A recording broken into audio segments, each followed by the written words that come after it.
Numbers chapter 11.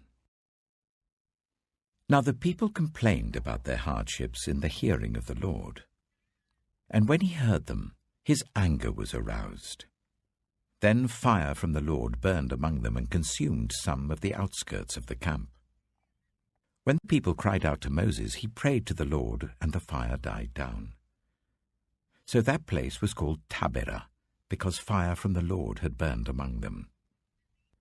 The rabble with them began to crave other food. And again the Israelites started wailing and said, "If only we had meat to eat. We remember the fish we ate in Egypt at no cost, also the cucumbers, melons, leeks, onions, and garlic.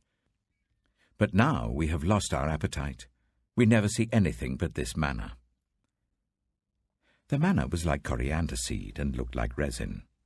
The people went around gathering it and then ground it in a hand mill or crushed it in a mortar. They cooked it in a pot or made it into loaves, and it tasted like something made with olive oil. When the dew settled on the camp at night, the manna also came down. Moses heard the people of every family wailing at the entrance to their tents. The Lord became exceedingly angry, and Moses was troubled. He asked the Lord, "Why have you brought this trouble on your servant? What have I done to displease you, that you put the burden of all these people on me? Did I conceive all these people? Did I give them birth? Why do you tell me to carry them in my arms as a nurse carries an infant to the land you promised on oath to their ancestors? Where can I get meat for all these people? They keep wailing to me, 'Give us meat to eat.' I cannot carry all these people by myself. The burden is too heavy for me. If this is how you are going to treat me, please go ahead and kill me right now, if I have found favor in your eyes, and do not let me face my own ruin." The Lord said to Moses, "Bring me 70 of Israel's elders who are known to you as leaders and officials among the people. Make them come to the tent of meeting, that they may stand there with you. I will come down and speak with you there, and I will take some of the power of the Spirit that is on you and put it on them. They will share the burden of the people with you, so that you will not have to carry it alone. Tell the people, 'Consecrate yourselves in preparation for tomorrow, when you will eat meat.' The Lord heard you when you wailed, 'If only we had meat to eat. We were better off in Egypt.' Now the Lord will give you meat, and you will eat it.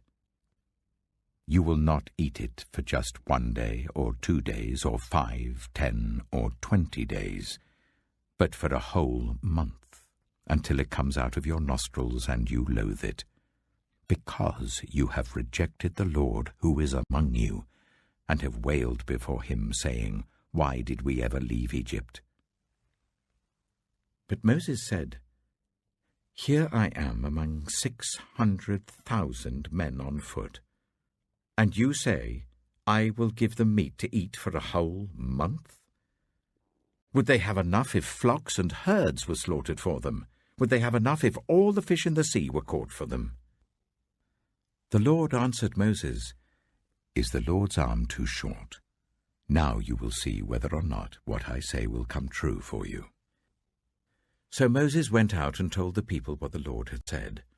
He brought together 70 of their elders and made them stand round the tent.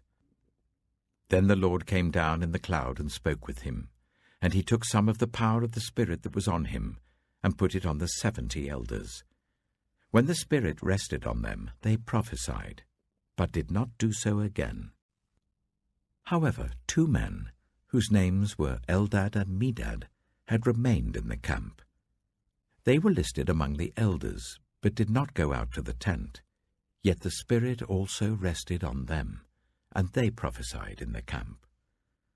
A young man ran and told Moses, "Eldad and Medad are prophesying in the camp." Joshua, son of Nun, who had been Moses' assistant since youth, spoke up and said, "Moses, my lord, stop them." But Moses replied, "Are you jealous for my sake? I wish that all the Lord's people were prophets, and that the Lord would put his Spirit on them. Then Moses and the elders of Israel returned to the camp. Now a wind went out from the Lord and drove quail in from the sea. It scattered them up to 2 cubits deep all round the camp, as far as a day's walk in any direction. All that day and night and all the next day the people went out and gathered quail. No one gathered less than 10 homers. Then they spread them out all around the camp. But while the meat was still between their teeth and before it could be consumed, the anger of the Lord burned against the people, and he struck them with a severe plague.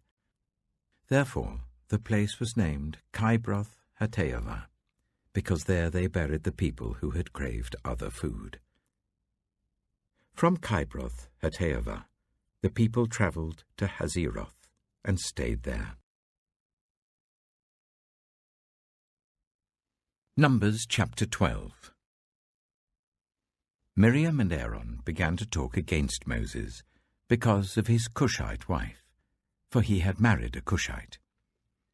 "Has the Lord spoken only through Moses?" they asked. "Hasn't he also spoken through us?" And the Lord heard this. Now Moses was a very humble man, more humble than anyone else on the face of the earth. At once the Lord said to Moses, Aaron, and Miriam, "Come out to the tent of meeting, all 3 of you." So the 3 of them went out. Then the Lord came down in a pillar of cloud. He stood at the entrance to the tent and summoned Aaron and Miriam. When the 2 of them stepped forward, he said, "Listen to my words. When there is a prophet among you, I, the Lord, reveal myself to them in visions. I speak to them in dreams. But this is not true of my servant Moses. He is faithful in all my house. With him I speak face to face, clearly, and not in riddles. He sees the form of the Lord. Why then were you not afraid to speak against my servant Moses?" The anger of the Lord burned against them, and he left them. When the cloud lifted from above the tent, Miriam's skin was leprous. It became as white as snow. Aaron turned towards her and saw that she had a defiling skin disease, and he said to Moses, "Please, my lord, I ask you not to hold against us the sin we have so foolishly committed. Do not let her be like a stillborn infant coming from its mother's womb, with its flesh half eaten away." So Moses cried out to the Lord, "Please, God, heal her." The Lord replied to Moses, "If her father had spat in her face, would she not have been in disgrace for 7 days? Confine her outside the camp for 7 days. After that, she can be brought back." So Miriam was confined outside the camp for 7 days, and the people did not move on till she was brought back. After that, the people left Hazeroth and camped in the desert of Paran. Mark chapter 8. During those days, another large crowd gathered. Since they had nothing to eat, Jesus called his disciples to him and said, "I have compassion for these people.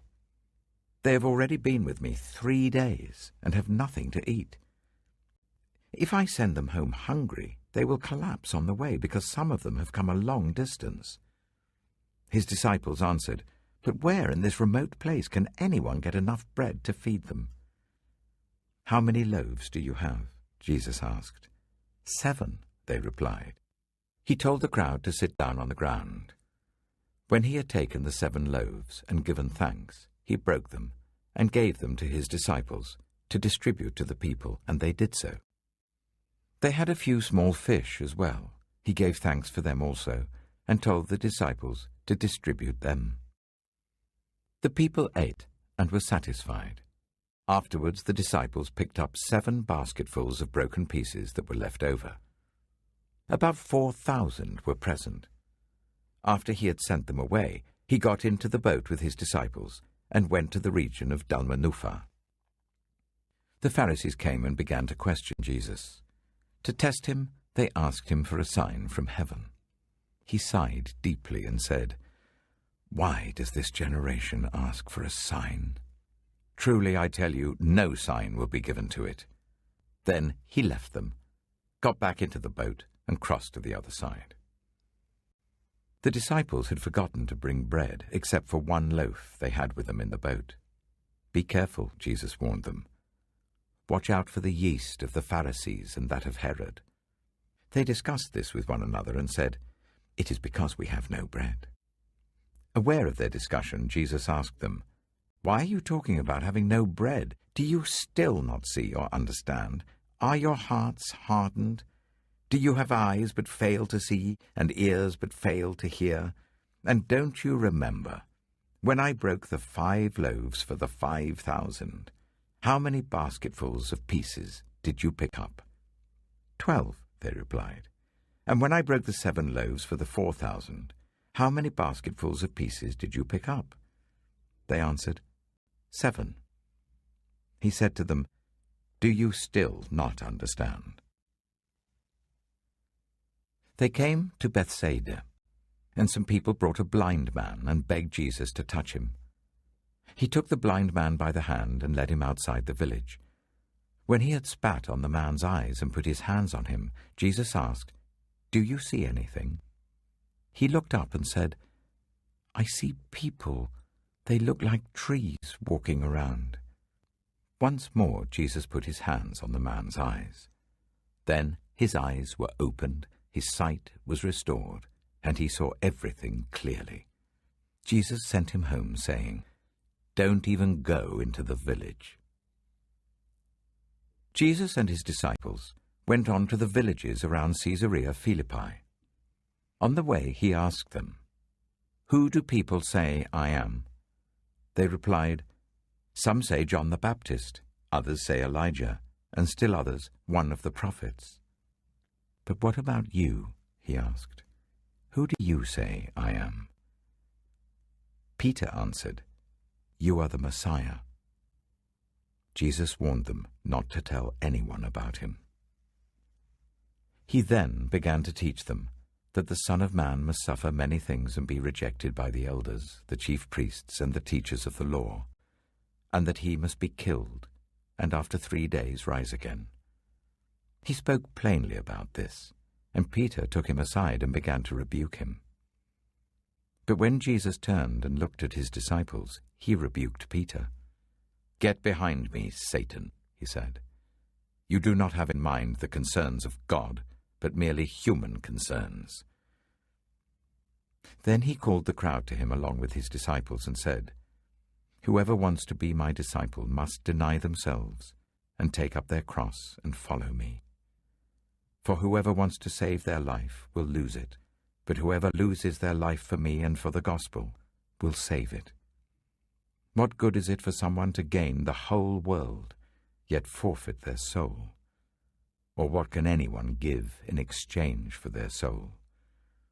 If anyone is ashamed of me and my words in this adulterous and sinful generation, the Son of Man will be ashamed of them when he comes in his Father's glory with the holy angels." Psalm 51. Have mercy on me, O God, according to your unfailing love. According to your great compassion, blot out my transgressions. Wash away all my iniquity, and cleanse me from my sin. For I know my transgressions, and my sin is always before me. Against you, you only have I sinned, and done what is evil in your sight. So you are right in your verdict, and justified when you judge. Surely I was sinful at birth, sinful from the time my mother conceived me, yet you desired faithfulness, even in the womb. You taught me wisdom in that secret place. Cleanse me with hyssop, and I will be clean. Wash me, and I will be whiter than snow. Let me hear joy and gladness. Let the bones you have crushed rejoice. Hide your face from my sins, and blot out all my iniquity. Create in me a pure heart, O God, and renew a steadfast spirit within me. Do not cast me from your presence, or take your Holy Spirit from me. Restore to me the joy of your salvation, and grant me a willing spirit to sustain me. Then I will teach transgressors your ways, so that sinners will turn back to you. Deliver me from the guilt of bloodshed, O God, you who are God my Saviour, and my tongue will sing of your righteousness. Open my lips, Lord, and my mouth will declare your praise. You do not delight in sacrifice, or I would bring it. You do not take pleasure in burnt offerings. My sacrifice, O God, is a broken spirit. A broken and contrite heart you, God, will not despise. May it please you to prosper Zion, to build up the walls of Jerusalem. Then you will delight in the sacrifices of the righteous, in burnt offerings offered whole. Then bulls will be offered on your altar. Proverbs chapter 20. Wine is a mocker, and beer a brawler. Whoever is led astray by them is not wise. A king's wrath strikes terror like the roar of a lion. Those who anger him forfeit their lives. It is to one's honour to avoid strife, but every fool is quick to quarrel. Sluggards do not plough in season, so at harvest time they look, but find nothing. The purposes of a person's heart are deep waters, but one who has insight draws them out. Many claim to have unfailing love, but a faithful person who can find? The righteous lead blameless lives. Blessed are their children after them. When a king sits on his throne to judge, he winnows out all evil with his eyes. Who can say, I have kept my heart pure, I am clean and without sin? Differing weights and differing measures, the Lord detests them both. Even small children are known by their actions, so is their conduct really pure and upright? Ears that hear and eyes that see, the Lord has made them both. Do not love sleep, or you will grow poor. Stay awake, and you will have food to spare. It's no good, says the buyer, then goes off and boasts about the purchase. Gold there is, and rubies in abundance, but lips that speak knowledge are a rare jewel. Take the garment of one who puts up security for a stranger. Hold it in pledge if it is done for an outsider. Food gained by fraud tastes sweet, but one ends up with a mouth full of gravel. Plans are established by seeking advice, so if you wage war, obtain guidance. A gossip betrays a confidence, so avoid anyone who talks too much. If someone curses their father or mother, their lamp will be snuffed out in pitch darkness. An inheritance claimed too soon will not be blessed at the end. Do not say, I'll pay you back for this wrong. Wait for the Lord, and he will avenge you.